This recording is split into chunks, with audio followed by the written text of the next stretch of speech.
Today, I'm gonna show you exactly how to get into Colombia. Well, not me, but Paraplane, who was a valedictorian out of a class of 450 students, and with a team of 12, she built a real RV-12 airplane, who got her an internship at NASA in the engineering research team. That was a lot. This was one of the most informative talks so far, so let's dive in. Hello guys, how are you? We are today in Trinity Talks, and we have Paraflin, who got accepted to Columbia class of 2029. How are you? Hi guys, my name is Pauline. I'm doing great, and I hope you guys are doing great as well. Uh, Paraflin, can you introduce yourself, like your major, your uh, country, and uh, your stats, GPA, ACT, and all of these things?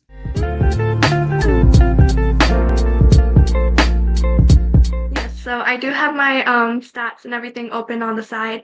So my name Great. is Pauline. I'm from California, and I am a domestic applicant, and I was accepted for Columbia class of 2029 for mechanical engineering. So I am in C's. However, I do have the first 2 years to finalize my major, so I could flex on what kind of engineering I want. Although right now I am thinking either I am pretty solid on majoring in mechanical engineering, and I do hope to minor in aerospace engineering. So I'm gonna open my stats on the side. So Okay. my high school, my unweight was about a 3.97, and my weight was a 4.79. I am valedictorian out of a class of 451 students. Um, I did submit my SAT, which was actually on the lower side. It was a 1460, but relative to my school, which is pretty low income and it has a really low SAT average. It's about 1,000. So compared to the context of my school, it was a pretty good score. So I decided to submit it. So, you said you are from California, right? So you applied as Yes. a US citizen. Yes. Yes, great. And what's your major again? It's mechanical engineering. Wow, that's great.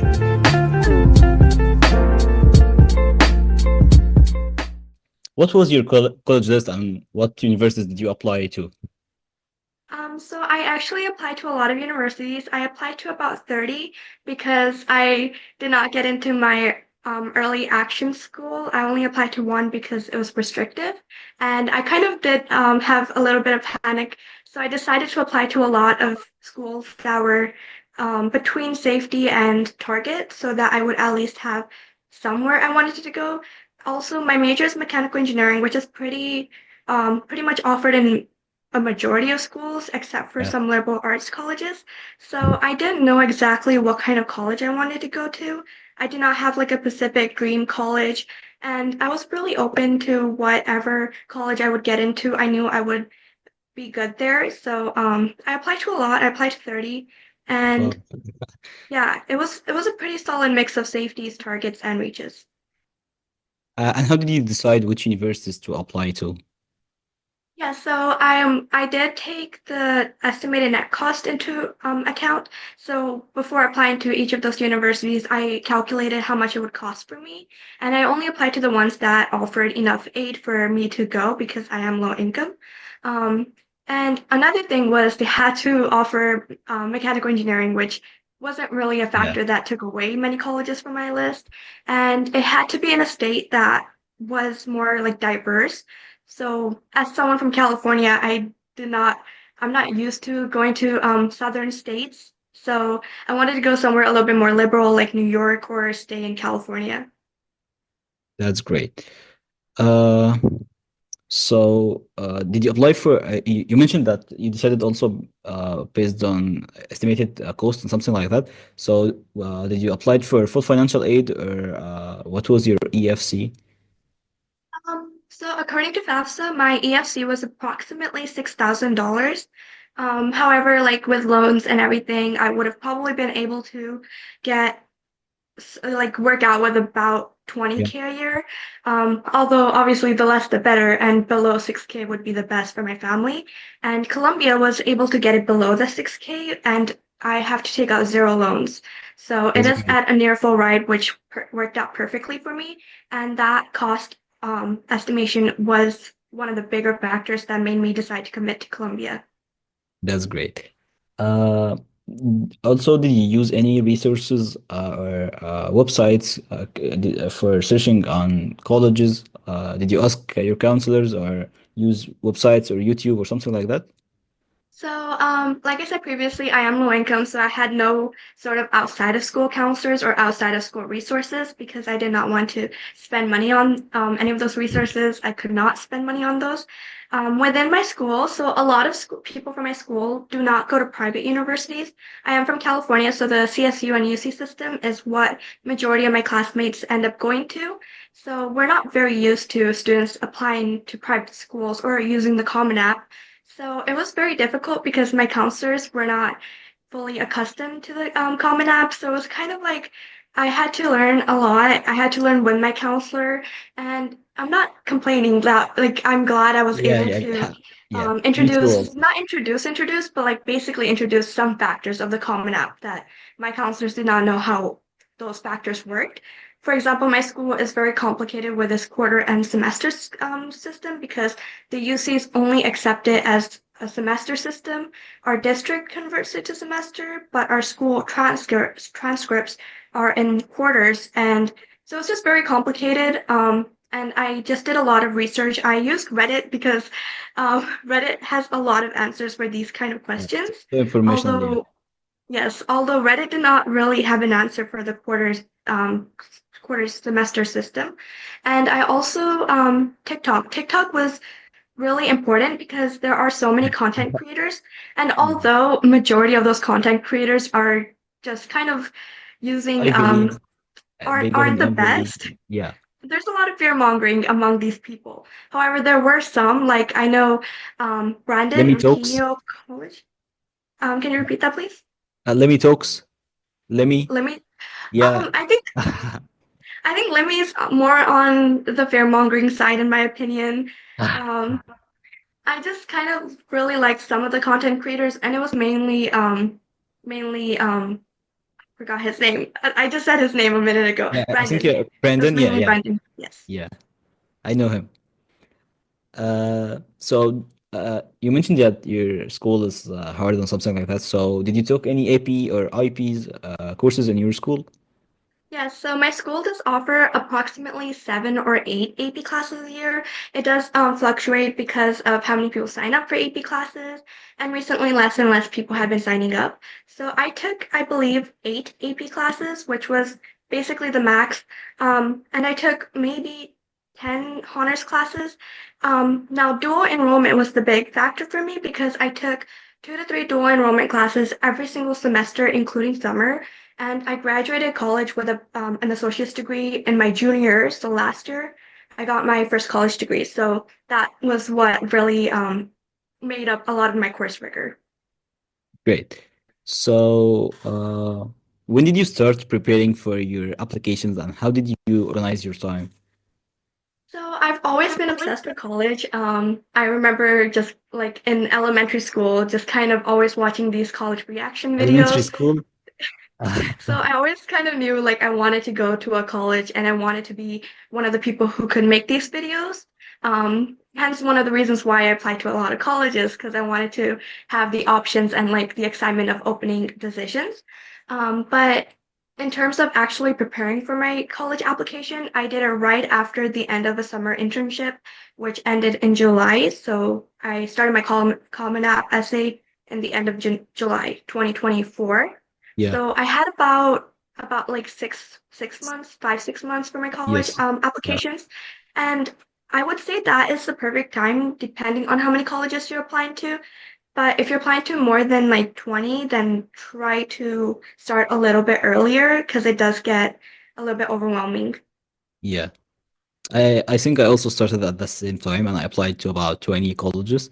So yeah, that's very good.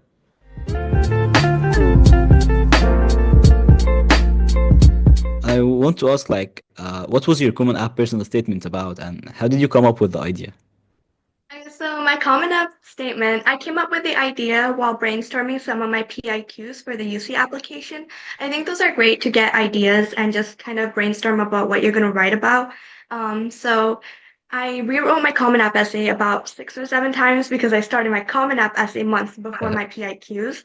And then I wrote one PIQ. I was just, like sometimes you're going to be going to sleep, but then a random idea pops into your head and just write that down somewhere because that could be what your entire Common App essay is going to be about. So I Yeah. remember like maybe in November, I was writing my PIQs and I was like, okay, like this is a really good idea for one of them.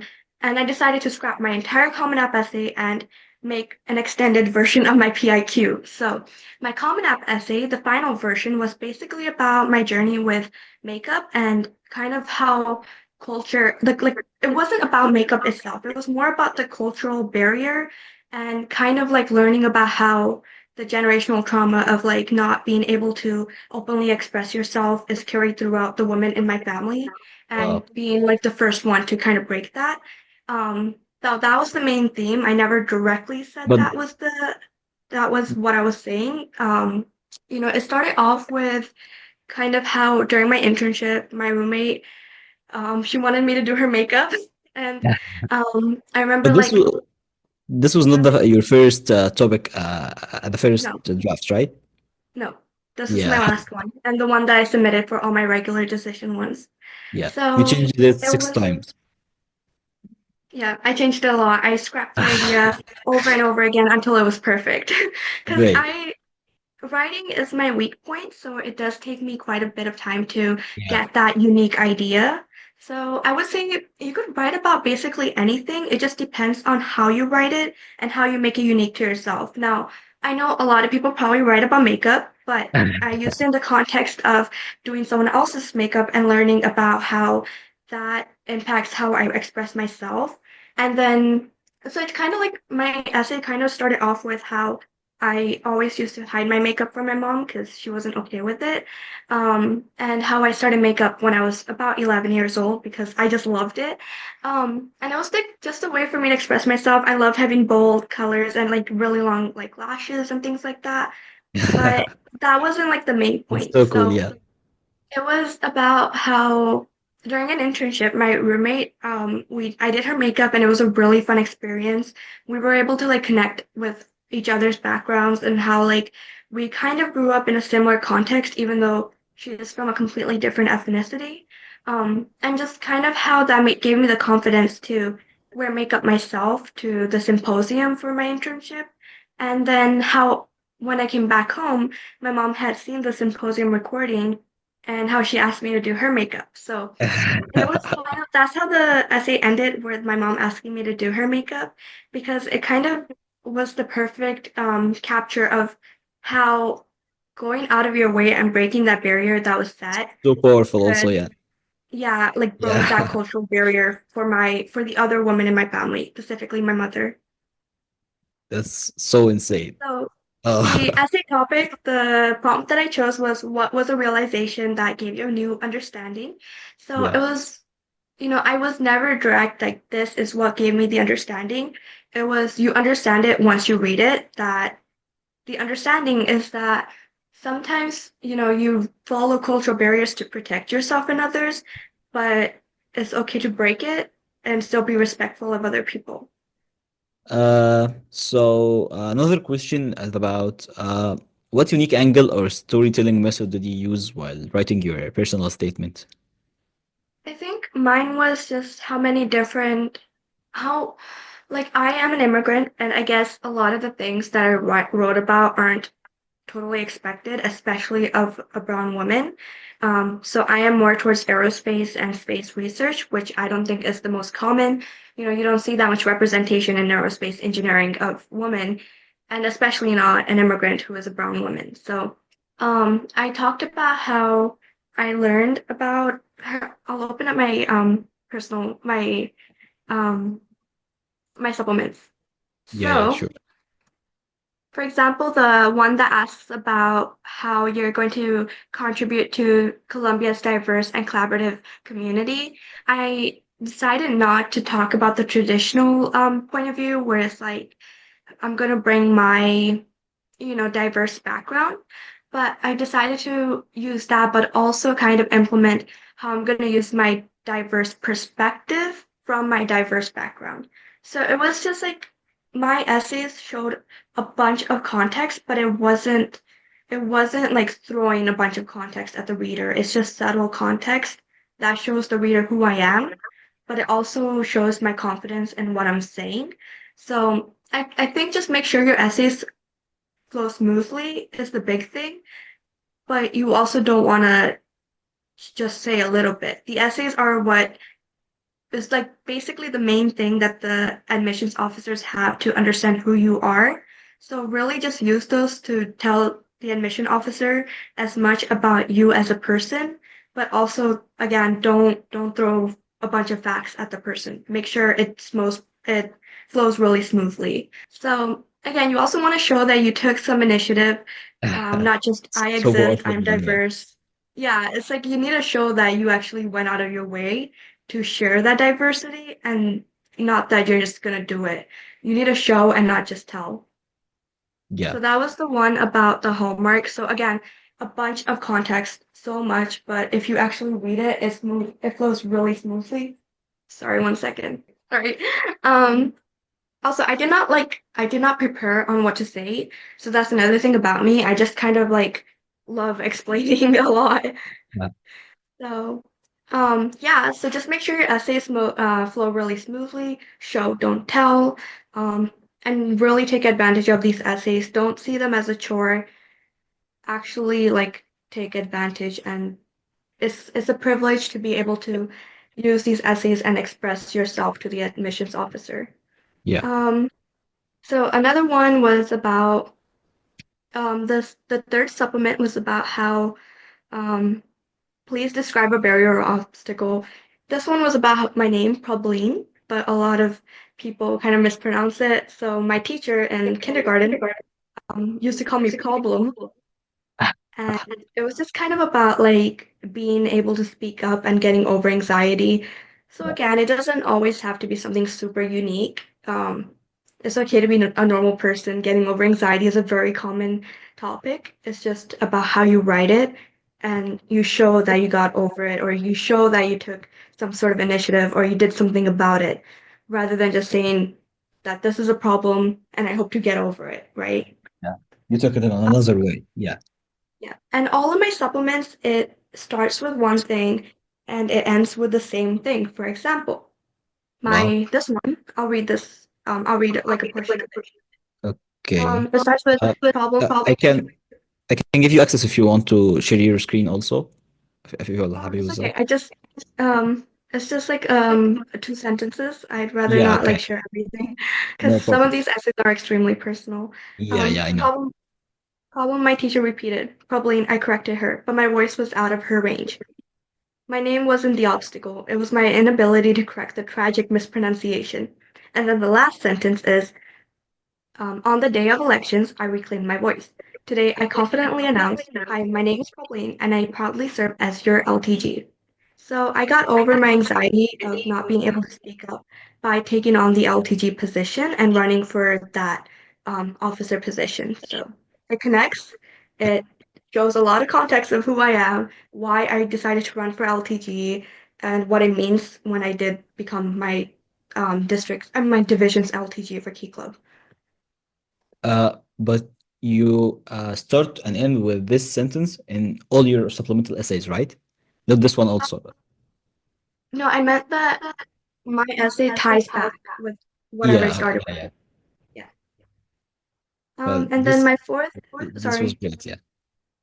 my fourth supplement was about um, why are you interested in attending Columbia? And I just kind of showed how being a woman in engineering and Columbia's really great woman in engineering initiative and the NASA Goddard Center collaboration and just the really cool and unique things that Columbia offers. But I made sure to always connect it back to how I'm going to contribute to it, but also why it means a lot to me that they have that. Yeah, that's very great. Yeah, so Uh, just make sure you're not word vomiting. Your everything flows smoothly and ties back together really good. that's good. So, do you have any specific tips for writing strong responses if you want to share it with the applicants of next year? Yeah, so I think time time is the main thing. I remember my writing back in July was really bad. Um, and if I was to start writing in November, like if my very first draft was in November, I would have not gotten into any colleges. Um, do not underestimate these supplements or essays.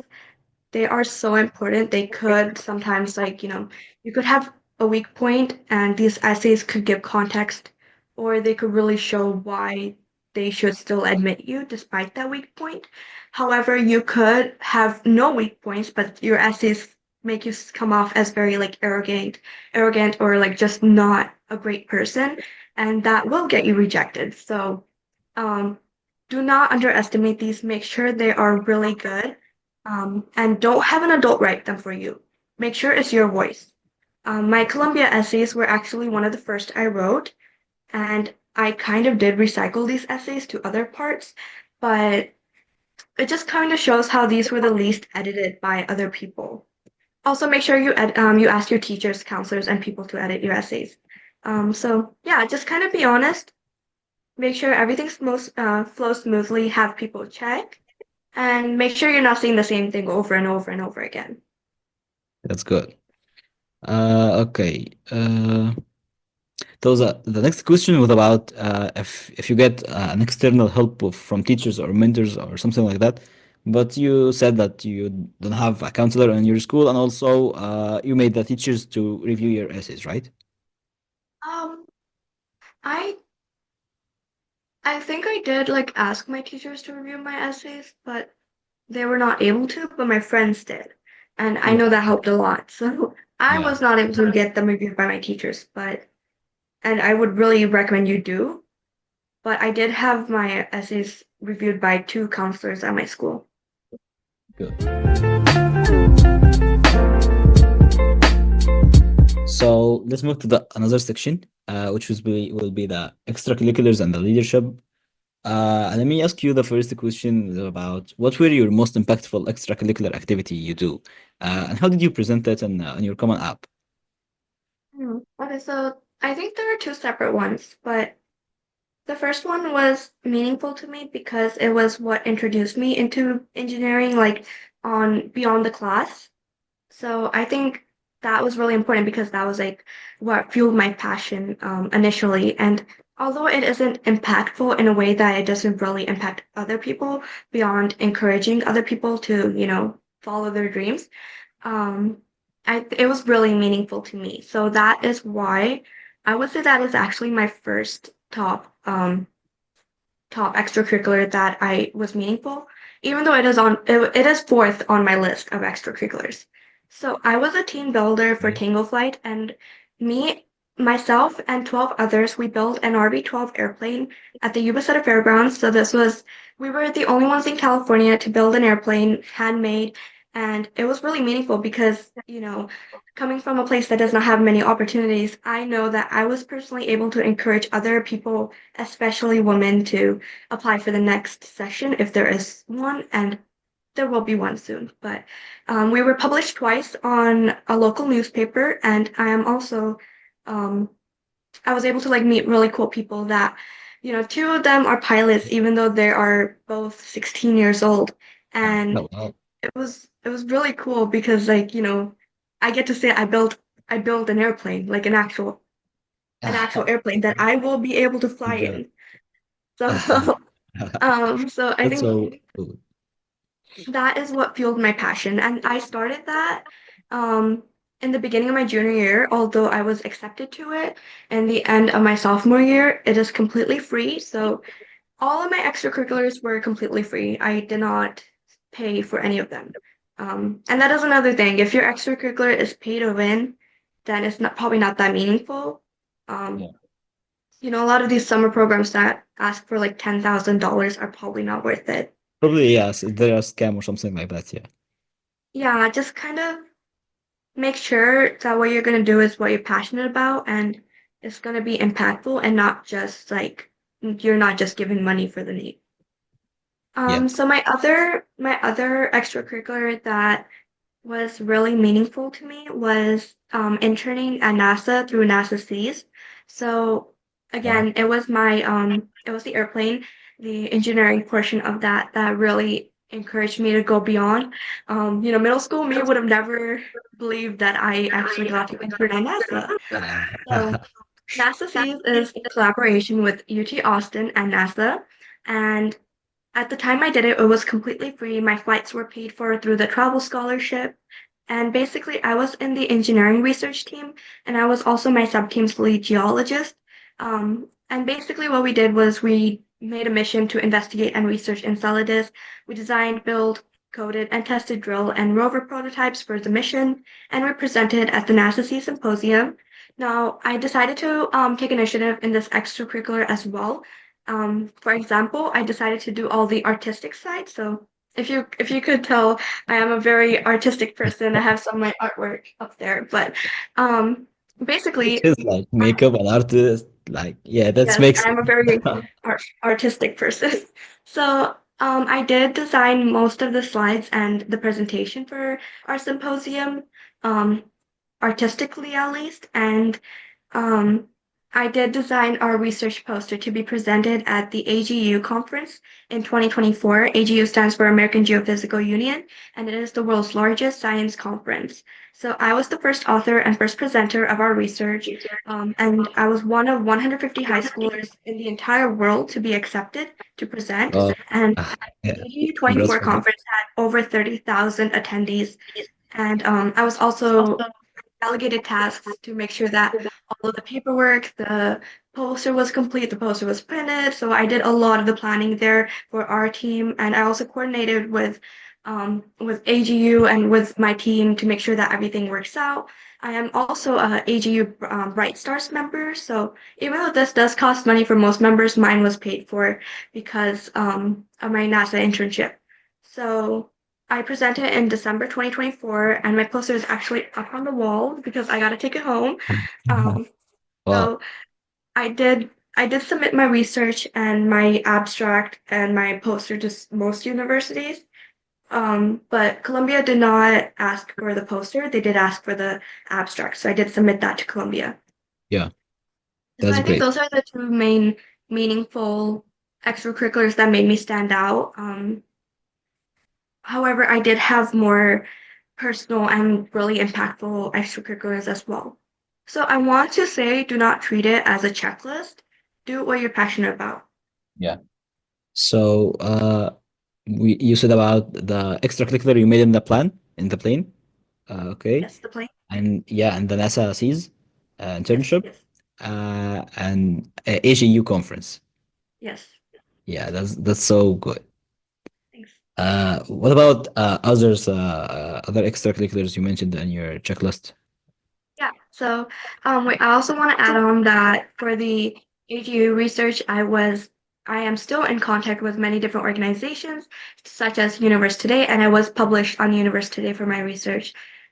So that's still ongoing because of the research. So also at NASA Seas, we had a separate research project where we investigated microgravity through Z cubes. So Z cubes are is a cube that you could test microgravity inside of because it if it goes through like a period of microgravity like in a zero G flight, it'll experience that microgravity and you could test whatever you put inside that Z cube in that Mm, moment. yeah, It's basically to experiment how that thing would work in space. So ours was specifically on the um the it's like a impacts of simulation, exothermic. Sorry, could you repeat that? like a simulation. Yes. Just Um yeah, But it will actually, yes, the zero G flight is basically a simulation for how things will yeah. work in space. So my team decided to test the impacts of exothermic reactions in microgravity about the effective methods to heat food in space. So we had like an entire experiment inside and we designed that and it will be flying in a zero G flight very soon. So that was really fun. Wow, yeah, that's so good. Okay. This Um, one was also great. uh, So, as I previously mentioned a few times, I was my Key Club's LPG.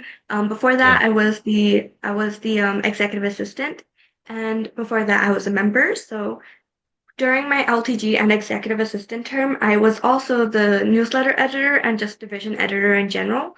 So I made the website for my division. I created monthly newsletters where I collected articles and visuals from all the clubs in my area, which was we had 7 clubs in the area, and then basically brought everything together into one newsletter, published it monthly. Um, and we raised over $1,900 for the trauma prevention charity, which is a Wow. Key Club preferred charity for the CNH district.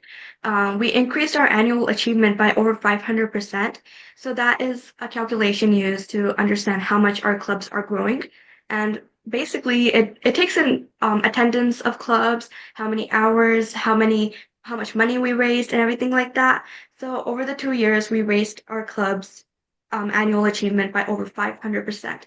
Because during COVID, like before I joined Key Club, our division was basically dead. We brought it up from scratch and it is now thriving. So yeah, I had like a lot of impact that I did in my local area with the help of other people in the team. So we increased service by 130%, so that is our increase in service hours. And we increased event attendance by 235%. We've had record number of people attending our monthly meetings and training conferences. And I personally had over 260 volunteer hours in Key Club alone from the past 3 years. This one is amazing. Really amazing. So that one Wow. was about like sixth on my list. It was very far down. Yeah. Um, I co-founded a clothing drive. It was through Key Club, but then we ended up collaborating with other local organizations. And we raised and distributed over 400 pounds of clothing. We were on our local news once, and it was just a small project that my friends and we started, and then it Yeah. ended up being very successful. So again, lower on my list because it wasn't like that It's long big term, and not like long. Yeah, yeah, it wasn't year round, it was for the winters only. So during the winter, we would collect clothes and distribute them. yeah, And again, this wasn't like a nonprofit, it was just a project through multiple organizations. yeah. I got it. Yeah, so again, the newsletters and the website. I was president of my school's Interact Club for 2 years, where we Back to increased club. service. Can you repeat that, please? What is the name of the club again, please? Interact? Yeah, interact. Yeah, okay. Yes. Where we increased service by over 800 hours compared to the previous terms. Um, and we built and donated with the district, so not us alone. Over 450 water pasteurization indicators worldwide. So those are indicators that basically indicate if the water is safe to drink. So those were donated to countries such as Peru. And I also attended a UC Berkeley stayover, which was an overnight event where we got to learn about the college level of Interact, our Rotaracts, and basically just kind of like learn about UC Berkeley. And in this club, I had over 150 service hours over the past 3 years, which I was in the club, and I was president for 2 years. Wow. So So yeah, these yeah, ones, what is that? Like, amazing word. the 150 hours are separate from the Key Club hours, just to be clear. Oh my Um, God. I helped in the district, in the Interact district's banquet, so just helping planning, and we did plan the first ever banquet as well. This is our second year. So we like organize awards for our interactors, just handling like the district level stuff. And this year, I did not put it in my college application, but I did take on the role of being my district's editor for Interact. So I do make graphics for events that take place. So again, very artistic person. Yeah. Um, and then I did job shadowing at a local engineering company. It was civil engineering, and we designed my friend and I, not my friend, yes, my friend, but like my coworker basically. Yeah, And yeah. we designed a hypothetical police station based off of an actual like case where that company had to actually build and design that police station, but we were given it as just a practice task, so that's why it's hypothetical. Yeah. But it was a local police station, and we designed it on paper and on an engineering platform on a desktop. And yeah, we had strict guidelines and restrictions for that project. So yeah, that's Well, mainly that's mainly what I did throughout high school. Yeah. There were several other things I did that I decided not to put on my college application because it just would have made it a little bit messy. I didn't want yeah. to, just dump things like, hey, I did this, I did that, I did that. I wanted to make sure I'm showing impact in the things that I actually did rather than just throwing things at them. So yeah. Well, you mentioned that you volunteered for about 1,500 hours uh, in Interact, I think, and also about how many hours in Key Club? Key Club was 260 hours and Interact was 150. 150, yeah. So Yeah, about not total of 500. yeah. I know. You said 1,500. What is that? No, 150, not 500. No, 150. Yeah. that's a lot. Yeah. Uh, So about total of 400 hours volunteering in your application. and, and I was involved in about three other clubs. I was officer in three other clubs, but I did not put those in my college applications. Yeah, yeah. So with those two, I have way above 500 hours, but I did not talk about those. Wow. Oh my God. But let's go back again for the academics. You mentioned that you took 8 APs, right? Yes, about eight. I cannot remember from the top of Yeah. my head. Uh, I could what try was your and scores in it? oh, we're not gonna talk about that. We don't talk about that. No, we don't talk about that. I submitted one Yeah, AP score, 1 4. That's all I yeah. submitted. That's So my great. Yeah, school my school schedule is very, very weird. We basically have half the year to learn the entire AP class. And if it's first semester, and then we basically forget about it in second semester, and then we have to take the test. So it's impossible to actually remember everything for the test. yeah. Or we have a second semester, and then we have less than like 3 months to learn the entire class. So, we don't do too well on AP tests because we're not prepared Yeah, yeah. properly. That's crazy. I'm sorry, what was your ACT or SAT score? My SAT was 1460. I had a 730 math and 730 English. So, after all these list of extracurriculars and this good score, let me ask you about how did you balance between academics and extracurriculars? Uh, Especially for the volunteering hours, like how many, like how 500 hours in your application, and you said like you didn't mention some things. What is that? So Let me basically, explain, please. How did you balance these two things?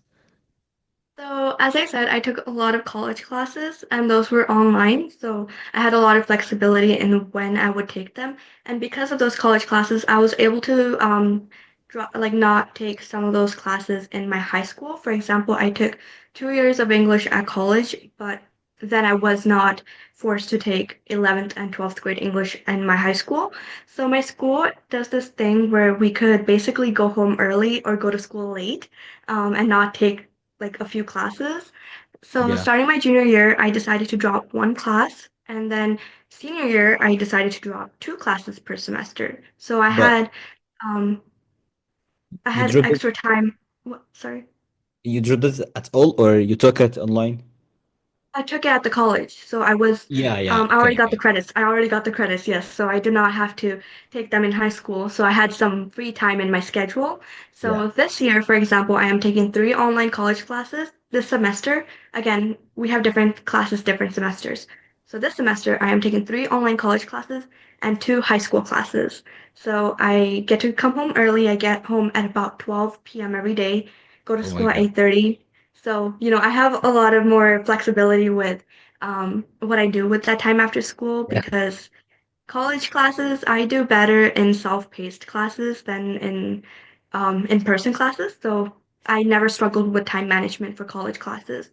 Um, and I usually get all my homework done over the weekend. And a lot of these voluntary events do take place over weekends. So my weekends are usually never free. I'm always doing one thing or another. But I get to I'm gonna be honest, I have sacrificed a lot of sleep for my classes. Um, However, I do not sacrifice my sleep for for volunteering. I have that sort of boundary with that, that I will go to sleep before, going out and Mm, volunteering the whole yeah, day. So, yeah. but with classes, I do not have the power to be like, hey, I'm gonna not go to this event. Um, so it's been I really feel hard. I'm gonna be that. honest. I've always struggled with time management. Um, but having those classes off have really, really helped with my sleep and just being able to do stuff. The thing I struggled with the most was when I would have to leave class or skip class for a few days for my extracurriculars. Like when I presented at AGU, I had to skip about 4 days because the conference was a week long. Yeah, Um, and then when I was at Columbia, I skipped 3 days because the flights were super long, and I decided to spend a day or two, um, well, a school day and a weekend day to just explore New York City because I will be moving there. So I think that's what I struggle with the most, catching up on classes after missing them for extracurriculars. Um, but you got to do what you got to do. So yeah. You skipped about 3 days in school because of the admitted students day at Columbia, right? yes, yes. Yeah, yeah. Good. Um, We'll ask about it and later. that was a personal choice. I was supposed to go there for Thursday and Friday, Yeah, but I decided to extend it to Wednesday, Thursday, and Friday because um, I wanted to have time to explore New York City. yeah, that's good. So, did you create any of your own projects, initiatives, or research? Firstly, did you wrote a research paper, unlike Um, rather than the poster that's in your room? Yeah, so the abstract and research, that was a mission planned by me and my team, a team of 8 people, in my NASA internship. So I wouldn't say like directly like an initiative that we took. It was like part of our internship, but I did take the initiative to take like the responsibility of making the poster and working on the art side. Yeah, The clothing drive, that is something that my friends and I did take the initiative to do. So I'd say mainly those two things that I I took the initiative. that's good. So, last question in this section. If you have any advice for the students who feel like their extracurriculars are not strong enough, they feel overwhelming. So, if you have any advice for them, let's go. Yeah, so I would say if you still have time for your college applications or like you're still like a freshman in high school, try to experiment with whatever opportunities you have. And then if you really like something, again, follow your passions. If you really like this, you're really passionate about this thing, pursue it on a further skill, take an initiative to make it even bigger. Or if you notice that you don't like any of the things offered, make your own initiative. Don't try to just do things just to do them for college applications because Yeah, this is the point. Yeah, yeah, those will burn you out. Those will make you exhausted, and you won't, at the end of the day, you won't be doing what you love. And that is going to be really difficult because high school is just going to get harder and harder. So you want to make sure that you're doing just what you love, what you're yeah. passionate about, and like bring it up to another skill if you're really passionate about it. For example, you could be really passionate about crocheting, and then you're like your neighborhood is it needs like extra clothes, so you could crochet clothes for your neighborhood. Something like that, like something that you go out of your way and take that Something initiative simple, for. but yeah, yeah. Something Yes, simple, but it works. it doesn't have to be mind-blowing crazy like building a plane or or interning at NASA. It doesn't Internship have in to be like NASA or that. something like that. Yeah, Yeah, it doesn't have to be like super super complicated and crazy. It just has to be your passion. Make sure you're showing impact in what you're doing. Um, like I said with the crochet example, you're making impact because you're helping others get yeah. clothing. Um, So yeah, just make sure you're doing what you love, experiment, try new things. You might not know what you love. Um, and yeah, never be afraid to apply to things. Don't waste your money on programs that aren't And not impactful or free like or aren't gonna actually benefit yeah, you or anyone around you. So make sure you choose wisely where you're gonna intern or what program you're gonna do if you do a program. Again, not necessary. It is not a checklist. you do not have to play like a sport and an internship and do research and do all of this. Just do what you love. I did not do a sport. I did test out sports. I did cross country for a year. It was not for me. I quit and I never talked about it again. So you do Yeah, yeah, not have to do everything at once. Um, Make sure you're focusing on mental health because if you're not, then the college application season is going to get really, really overwhelming. And that is your future. Your college applications are going to determine where you're going to go for the next 4 years. So please take the time and the health that you need to work on those properly. Um, Make sure that you have support. Try to get support if like try to go out and get support, hang out with your friends, enjoy life. Don't go too hard on yourself. Don't pressure yourself too much. Yeah, just time and health is the main two things, are the main that's two very good. things. So, Yeah, good. Uh, also one more thing. Your essays, you might not come up with a unique idea, and that is totally fine. Just talk about it in your unique way.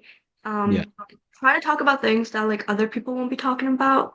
So you could talk about makeup, but like make it unique to yourself. Make it yeah, something that other people haven't experienced. So, or other people like haven't experience that exact same thing and won't be talking about that same thing. Another thing is some people talk about very complicated things in their Common App.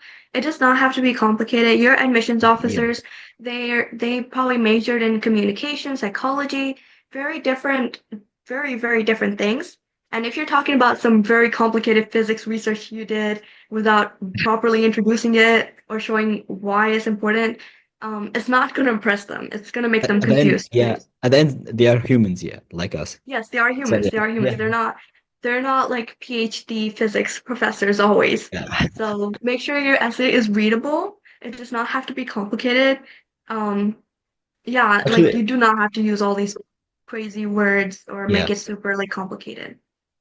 your idea about pronunciation your name in the supplemental essay, this was so simple and also so unique, and Yes. I liked it a lot. So, yeah, Yeah, like there maybe are not something that many simple, but people. yeah, There are something not that simple many but very people that unique. call, yeah, there aren't that many people that get called problem, but there Yeah, are a lot of people that aren't able to speak up or like correct mistakes or have their name mispronounced in general. Like that is a very common issue that a lot of people could relate to. yeah, So it's not complicated. Like it isn't like what is she talking about? But it's also not something that every other person is talking about. yeah. Actually, Amy on GC still pronounced my name wrong, and I didn't correct her. So I think she will see this video and she will kill me. But yeah, let's move on to the next question. Yeah. So the next section will be about the Admitted Students Day at Colombia. I know you got there, and I want to ask you like, what were the people like, and did you feel you fit in, or what is the stereotype of people there? Any of these things? I would say that from a public perspective, a lot of people think that the Ivies, a lot of the people there are like out of touch with, reality, or they're like all super like rich and celebrities, which is not the case. Granted, there were some people when at the very first meeting, there were some people behind me and they're like talking just very rich. They sounded very rich and um like Ivy League or nothing kind of person. So yeah, there might be some people that like have that, are like super rich and Yeah, the Ivy but stereotype of like the kids. yeah, but that was like the only conversation that I heard that was like I've never heard something like that before. Um, but when I actually met the students were all so like nice and like just out of their way to talk to you. And it was really nice because I got to meet a lot of people and they were all so nice. Yeah. So But your experience there were good. I think was good. yes, I loved it. I loved Yeah. everyone there. And that initial conversation of the person who was saying like judging where people go to college. Ah, There'll be people like that everywhere. Like yeah, it's at the end of the day, it was not the majority of what I experienced.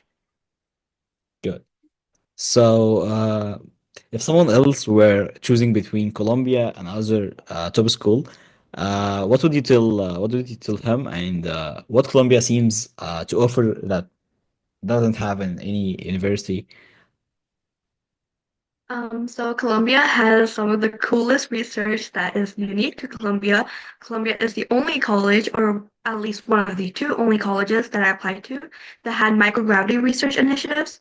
And, something I did at NASA and something I would love to continue. So their research is very, very unique. They have so much research going on. There's like an opportunity to do anything.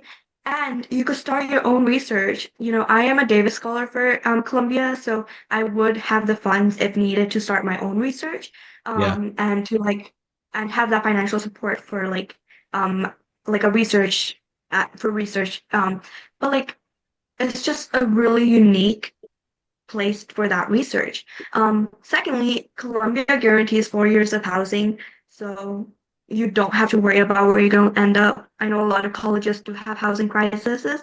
yeah, So it's very like, and a lot of the dorms are really nice. I've never heard someone say that dorm sucks, don't go there. That's a problem because I can't choose a dorm now because they're all good. But yeah, um, housing is not going to be a problem most likely.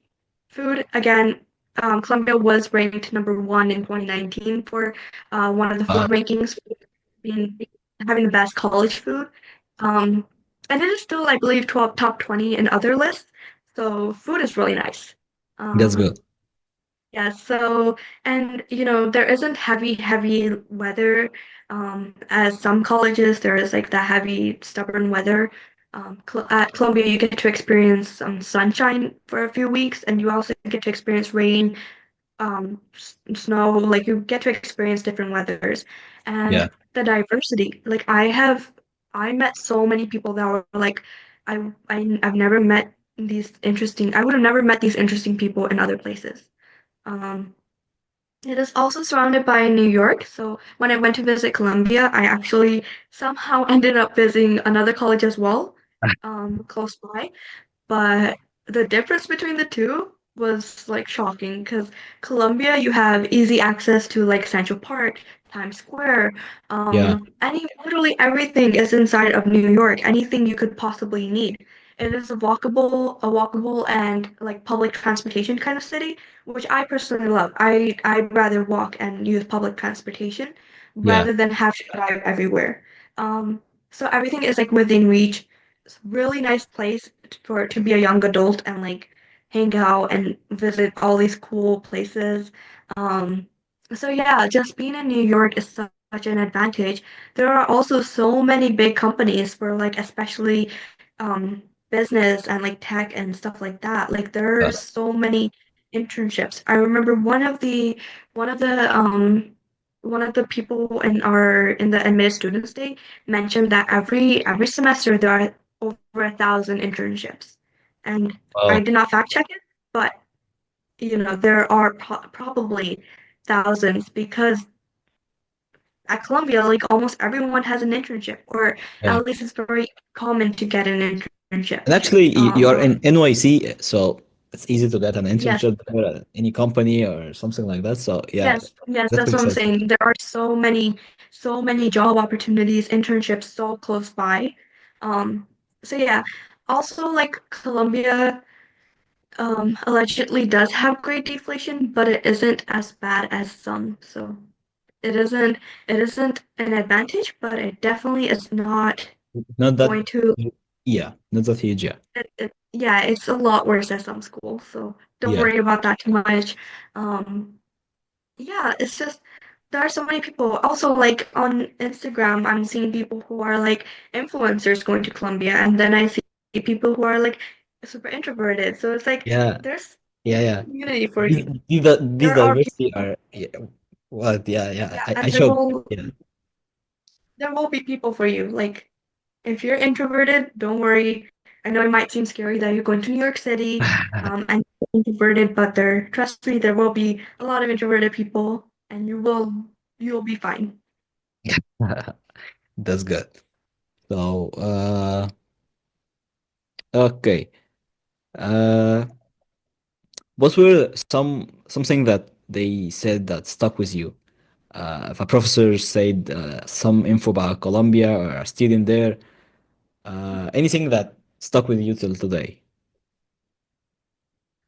So I remember one of the engineering girls, she was just super passionate to talk about her research, and it was like 3D modeling uteruses and cervixes of animals so that for research. And I was like, wow, I've never heard of something like that. Yeah, what is that? And that's just another example of how many cool different things there are at Columbia, Yeah. especially for research. So yeah, that was just very like, oh my gosh. And she was so passionate, so kind, and I'm like, she's cool.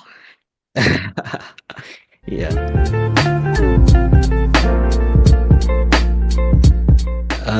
So let's move to the recommendations section. And let me ask you about your recommendation letters, who wrote them, and why did you choose these specific teachers to write your recommendation letters? So I I'm not sure about Columbia specifically because I don't remember which ones I submitted to Columbia. However, Okay. in general, I had one of my mentors for the airplane. Super, super nice, and I feel like he knows me personally. Um, yeah, so I chose him because I trust him and yeah, just a super nice person. And then the other person that I chose was my NASA mentor. Again, super nice person. I feel like she knows me personally, especially Yeah. because the internship was on site, so like we basically lived together in the same like dorm for like a Yeah. while. So, she knows me personally. Yeah. And um, and then for teachers, I chose one of my history teachers who I was a teacher's assistant for twice, because she's also my Key Club advisor in the school level. Yeah. So she knows me personally beyond academics because I was her TA and like from Key Club. So she knows that I'm passionate about what I'm doing. And then I chose my math teacher because during my junior year, I struggled with my health. I had a really bad throat infection, so I feel like he Wow. knows. Sorry for He that. he kind of he knew like what like I had challenges, but again, super nice person. So just someone that I would trust. Yeah. So you submitted these four for Colombia. I cannot remember. I could check which ones went to Columbia specifically, but um, those were the four I used for my Common App in general. Yeah. I Okay. can't remember which ones Columbia took. It's gonna take No me a second problem. to log back in. Okay, so my plane recommender, I did not submit that one to Columbia, but I submitted the others and my counselor Good. Good. because I think Columbia only took one non-teacher Option. Yeah. recommender. Yeah. Yeah. So, okay. So two two from teachers at your school. No, one from teacher and school, and two for a mentor and Two someone in NASA. teachers, Two teachers. one counselor, and my NASA mentor. Yeah. Okay. Great. So, and also, how did you ask for recommendation letters and give you? Did you give them a prac sheet or something like that? Yes, I did get back sheets, and I remember asking the history teacher um during graduation last year. Like I remember we were watching graduation and I was like, "Oh, would you like to write me a letter of recommendation?" So, just don't worry too much. The worst they could do is say no, most of the time at least. Um, I kind of just like learned how to do a brag sheet and yeah, like Yeah. it was fine. I just asked them like, "Hey, could you write a letter of recommendation?" And they were mostly pretty like happy about it. They weren't like, "Oh my gosh, do I have to do this?" They weren't like that.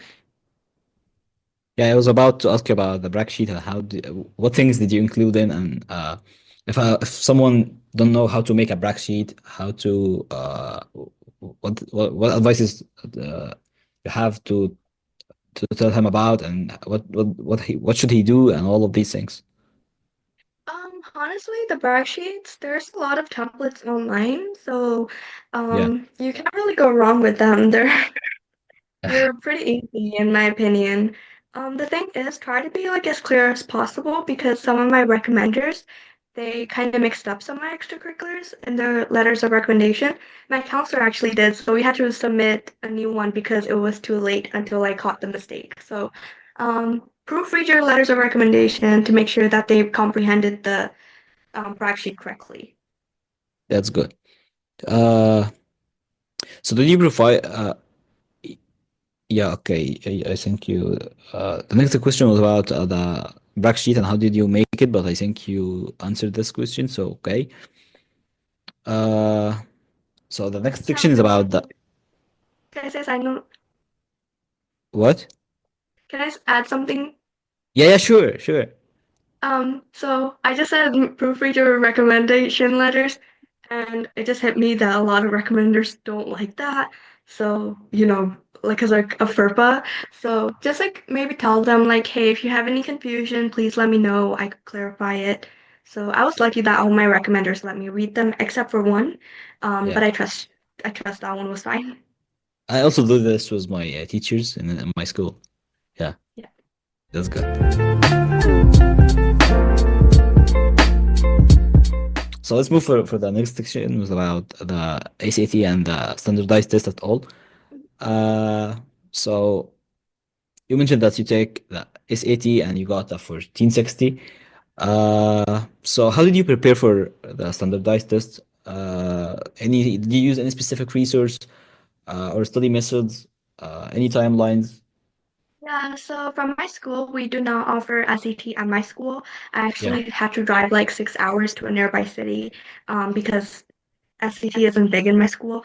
And that was unfortunately a thing that made me feel like, oh, it's just a test. Like I don't have to study for it. And I never took it seriously. So all I did was like about a week of a little bit of Khan Academy and like maybe one or two YouTube videos about the English section.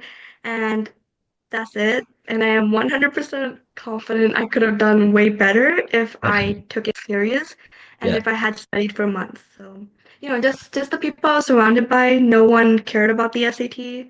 Um, but I still took it just because I was like, might as well. Um, but yeah, I Khan yes. Academy and YouTube videos, they were pretty good, but other than that, I don't have advice, sorry. You mainly depend on the Khan Academy. Khan Academy, yes. Yeah, good.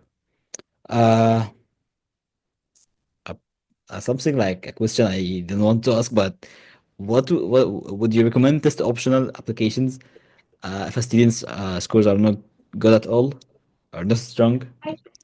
I think there's a stigma around if you don't submit your SAT score, then Yeah, colleges are going to think you did bad, which is not true. I think that's just fear-mongering. I have plenty of friends who went test optional and they got into great schools. So if you don't want to submit your SAT score, if you don't think that's a good representation of you, if you think it's lower than this school's average or 25th percentile, just don't submit it. Don't think too much about it. I didn't want to submit my SAT score, but I fell for the fear mongering. I thought that colleges would think I did like worse on it. Um, yeah, don't but yeah, overthink for it. 1460 is good. Yeah, It was a lot below average for certain schools, yeah, and I do think it hurt my application for plenty of schools. So yeah. But as an example, Abdurrahman in the GC, he went test optional and he got in Colombia also. So it will not hurt at all.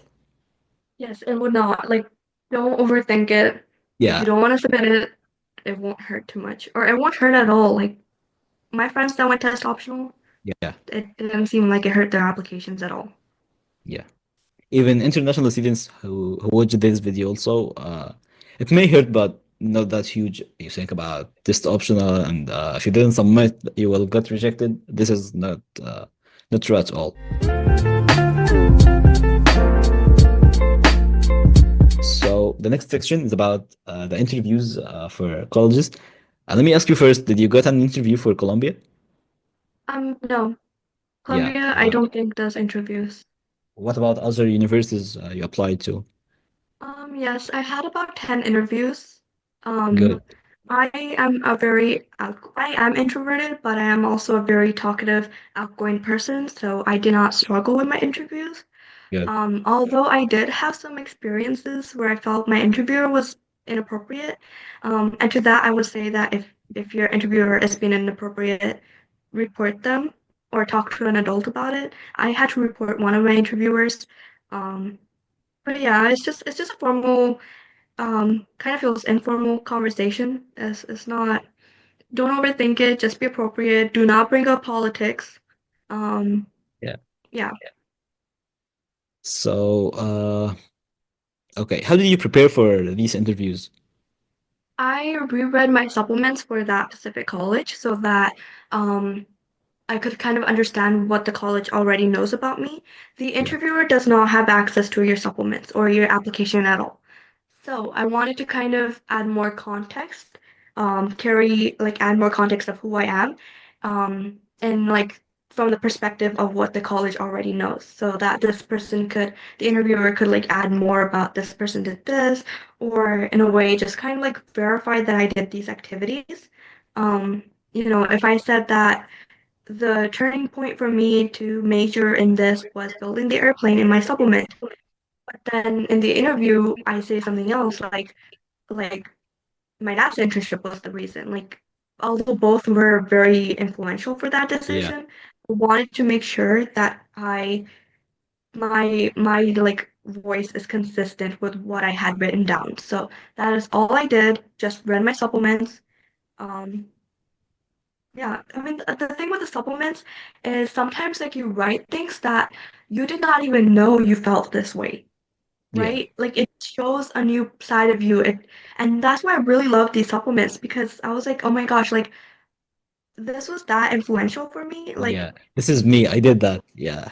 yes, like, from a perspective of someone who hasn't written these supplements yet, it might seem like, what is she talking about?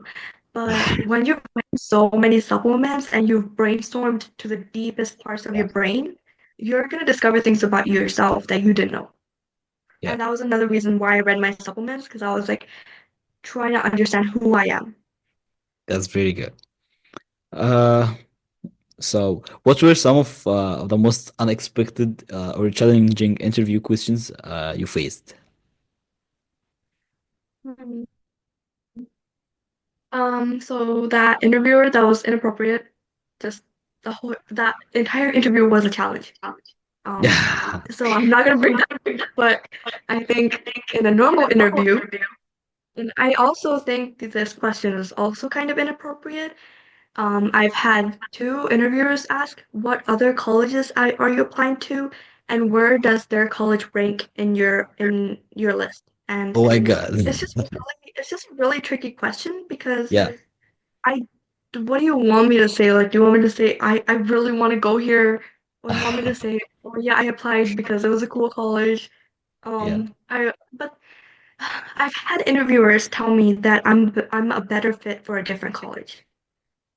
So when that interview goes to that part, that's just really tricky for me because I feel that the interview was good, but this person's still gonna say do not accept this person because they're not a fit. Yeah. So the question like what other colleges are you applying to or did you apply to so and so? It's like please don't ask that. So hard to deal with Let's this talk about type of questions. Yeah. yeah. Yeah, like Uh, like let's talk about the college that I'm interviewing for and myself. Like let's not bring in other colleges, please. yeah. Um, Yeah. so I had about three interviewers who brought up other colleges, and I just really did not feel comfortable with that. That's good. Uh, I actually wanna say that I got asked to I was asked this question about what university did you apply to in one of my interviews. But the thing is, I answered like normally. I said some of schools like which is low in my in rank of my college list. And I also said that I'm committed to join this school if I got accepted and all of these things. And I think this is the typical answer, the standard answer to go with this question. But overall, yeah, it's pretty hard to deal with and tricky question. The So way yeah, I answered it was, for example, for one of them, I did say that it is one of my top choices, and I am very open with my future about where I'll end up. I'm not sure if I want to go straight into the job market, if I want to have further education, so that it is one of my top choices, but I yeah, am open to trying out other things, to not make it seem like that is my top choice, but also not be like, you're not good enough for me. Not none of that. I just kind of show that I'm very open about going there, but also like I'm fine with whichever way my future ends up. Because it also shows that you're confident in yourself and your abilities, but it also shows that you'll be super grateful to have the opportunity to go to their college. So yeah, it was like quick thinking, like just make up an answer. So, you might have to practice to get quick thinking to like answer really complicated questions. But honestly, like after the first interview, it got super easy. yeah. Another question is about how important is demonstrating interest in the universities, and how did you do it in the interviews? Did you mention some specific things in the university, lab or professor or something like that, or how did you demonstrate this need for university in your interviews? Yeah. So a lot of the universities don't track interest, but you do want to show that you're interested through the interviews. And um, I basically just kind of explained about why I wanted to go to that university. Make sure you're not focusing on like the location, the ranking, things like that. Focus on what unique things they have that matches you. Not that they have this, so I want to go. More like they have this, and I'm going to contribute to it, and I've done something similar in the past. So just like kind of research into the college and why you want to go.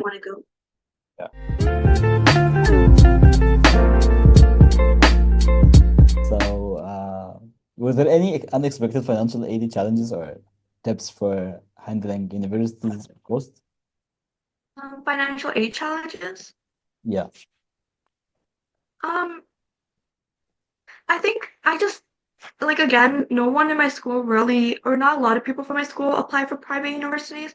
So I kind of went in with zero knowledge about CSS or like iDoc, and just kind of like having to learn everything by myself. Um, that was like the biggest challenge. Because I did everything by myself. So yeah, So you go for the CSS, not the FAFSA, right? I did both. Yeah, good. You have to do both if you're domestic, I believe. Yeah, good. Uh, so any scholarship opportunities you would recommend for future applicants? Any school opportunities? Yeah, a scholarship opportunity like outside the Scholarship. financial aid of the university itself. Um, hmm. I honestly did not really apply for like outside of college external scholarships because Columbia is pretty good on For needing financial aid. financial aid. Yeah. Um, I would say just have a tracker. I had a Google Sheet tracker. Make sure you're following up on everything. Yeah. Use Reddit This if is you need help yeah. on certain things or if you don't understand something. Look at past conversations on Reddit if you're really confused. Um, This is yeah, important also sometimes. to make a tracker, yeah. Can you repeat that, please?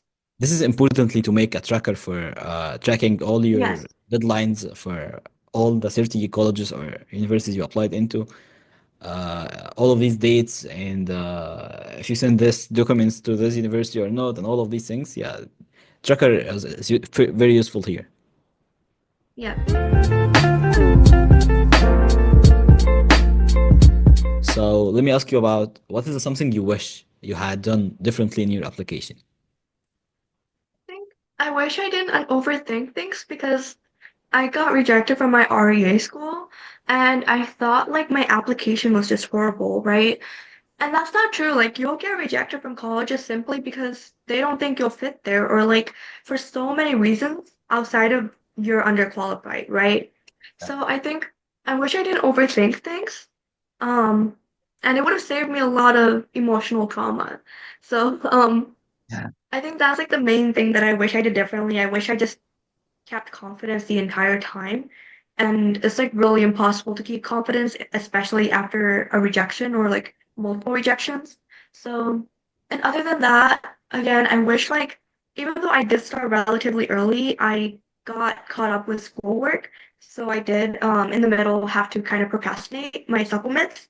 I underestimated how much those supplements will be time consuming as well. So I wish I scheduled my time out properly. Yeah, that's good. Uh, and what about the common mistakes that applicants make, and how can they avoid them? I think you read many applications of students like applying this year or anything. So this question is very helpful for them to know what common mistakes you noticed and how can they avoid them. So I think that there are two main mistakes I've noticed a lot. Firstly, is focusing more on the college's like ranking, location, and those are like the two things Yeah. you never want to mention. Because it kind of shows that you're going for the prestige and not the actual fit in the college. So focus on how you will be a fit in the college. The second thing is a lot of people during like the why us essays, they just write like this college has this, it has that. They just list out things. You want to Yeah, tell a story about how you're going to contribute it to it, how you've had that passion in the past and how you're going to bring that into that school. So I think those are like the two big mistakes, and it's usually like always for the YSSE. that's good. Okay. So if you could give one piece of advice to your past self during the application process, what will it be regarding starting Literally, earlier and all of these things? just trust the process. Just Yeah. trust it. Like it'll work out. Like it will work out. Worst case scenario, you'll go to community college or like it'll work out. It'll just work out. Yeah, yeah. So don't underestimate yourself at all, and yeah, it will Yep. pay off. Yeah. The last section in the interview, and it will be an advice for future applicants. And let's start by what is the best general advice you have for students applying to US universities in general, and also for Colombia specific? Yeah, so like applying for college in general, just always keep in mind that you could get rejected simply because one person in the admissions committee doesn't think you're a fit there. Yeah, So never take things personally during the college app process. And then for engineering specifically, you don't have to like do research and like all these cool things. You don't have to do what other people are doing. Just be your unique self. And then for Columbia specifically, I think they like genuine responses more because again, I did not edit mines too much before submitting it for Columbia. Um, so yeah, just trust the process, trust your writing. Make sure that you're coming off as a good person. You're not coming off as like mean or like full of yourself. Um, and that's basically it. Like just trust the process, be your honest self. that's good. Okay, so if someone is feeling overwhelmed with the application process, what should they focus on first? Hmm. I would say like maybe cut down on how many they're applying to. Um, if they're applying to like a bunch, like I've seen people apply to like 50, like Oh sometimes my it gets God, what is crazy. that? 50? Yeah. Like if you go on Reddit and someone's like, I applied to 58 colleges, and I'm Oh my God. like, do you need all those applications? Maybe cut down on some of the applications that you don't need. Yeah, Secondly, focus on your mental health. Literally go hang out with friends. Work on college applications with other people, with your closest friends that you trust. They might give you some great ideas. Work on them. They might help edit like grammar and whatever. So like just if you feel overwhelmed, try to make this process not alone.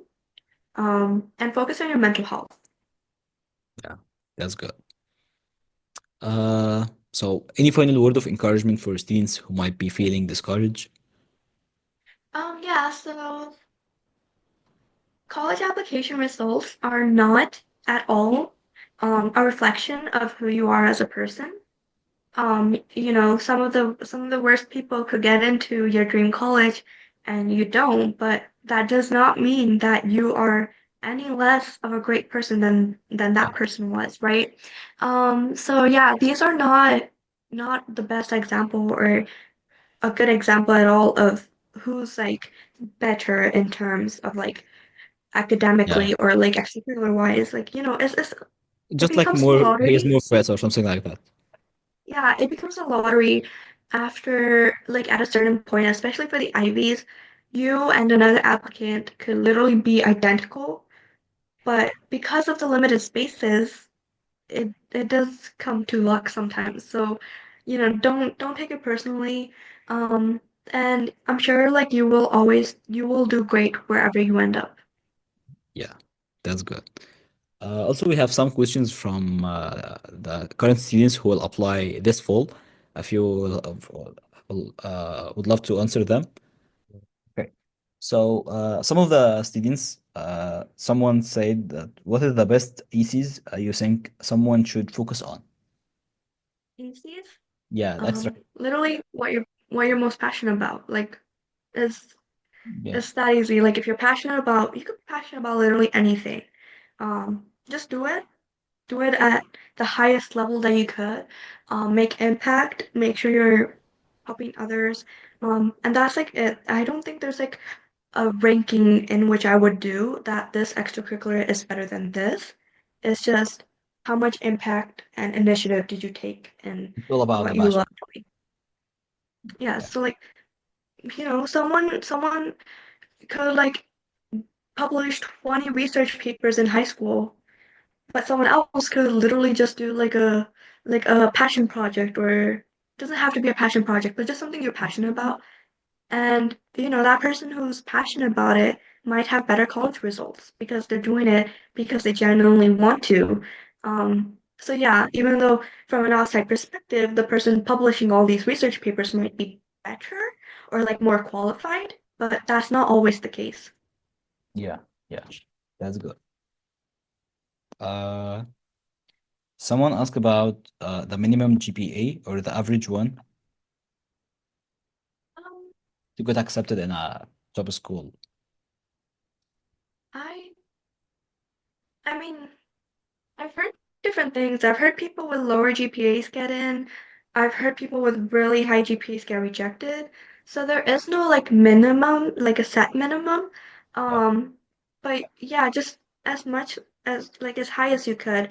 It's also relative to your class. Their GPA might be scaled differently, so they might have a higher GPA, even though they took less of a course rigor than you, and you might have like a lower GPA. So yeah, just do it in like context of your class and the course rigor. Okay. So, there is one saying, how many hours should be dedicated to essays, exams preparation, and so on? SATs? No, no. How many hours should be dedicated to essays, and exam preparations, and so on? Oh, like studies and exam preparation. Yeah. Um, as much as you could. You want to also focus on your extracurriculars and mental health, but try not to if you have time, try to focus on studying, but also Yeah. like having fun. Don't doom scroll TikTok. Just as, Yeah. as Just do much your as you could without breaking yourself. yeah. Just do your best, and also average like you can start from July, I think, or June, preparing for your ACT or SAT, any of these things, and start writing your personal statements, supplemental essays. But anyway, as Paraplane said, like do your best and don't scroll on TikTok. And yeah, that's all. Okay. There is someone saying, how tough was the process? The college application process? Yeah. Probably like the worst thing I've done in my life. Like, again, I did it all alone. There weren't that many people around me applying. I was lucky enough to meet some people, but um, there wasn't It's so too much overwhelming. support. Yeah. Yeah, and the financial paperwork, I had to do that myself. Um, so yeah, it was really difficult applying to over 30 colleges. So yeah, Yeah. it was So really I'm so difficult. proud of you. Don't Yeah. underestimate it. Yeah. I'm so proud of you. Thanks. Okay, there is another one saying, is volunteering crucial and how to do so? I would say like some schools prioritize volunteering over others. I know the UCs really love seeing volunteering, so just try to volunteer, help out locally. If there isn't a service organization near you that you could access, then make your own. Like start an organization. There's a bunch like Key Club and Interact. They are international, so you could start one at your school or your hometown. Service opportunities are pretty easy. Just reach out to local organizations if they need help with events or if they need help with um, Any just community service? anything. Like just, Yeah, any community yeah, service. just reach out to local places and ask if they need help. Support the local places.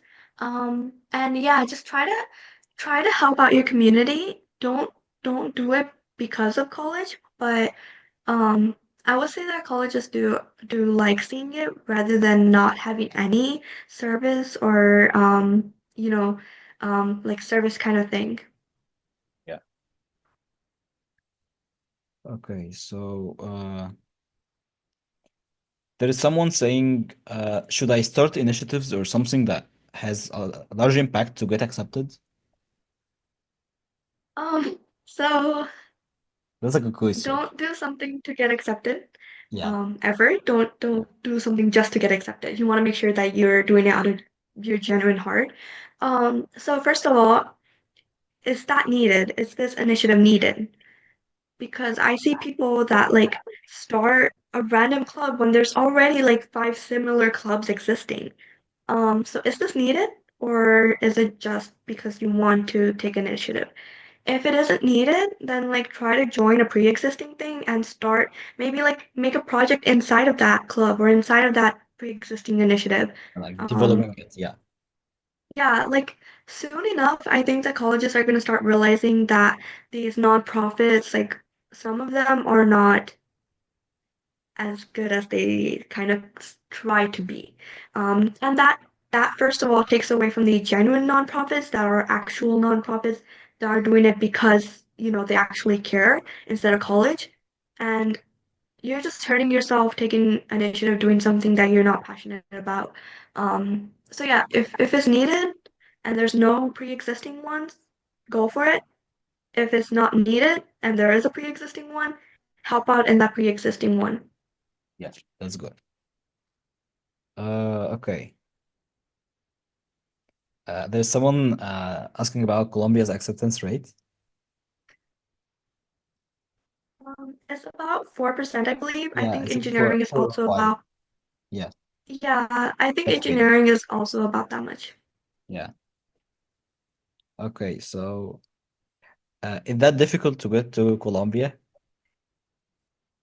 Yeah, it is difficult. Yeah, Um, yeah. yeah, Okay. Mm, how can I make my application unique? your essays, make sure to like really focus on those essays. You could literally have the most basic extracurriculars, but the way you write about them, make sure they're super unique and interesting. Yeah. Don't like have boring essays. Just make So your yeah, essays speak about you and like yes, giving your voice to the admission officer and these yes. essays, right? Yeah. Like I see Uh, a lot of people, I see a lot of people, they say, I don't know how I got in. Like I didn't do all these crazy things in high school. And yeah. most of the time it's their writing. They're really good at writing and like expressing who they are. Yeah. So yeah. That's very good. Okay. Someone asking about the prestigious program to apply to. A prestigious program.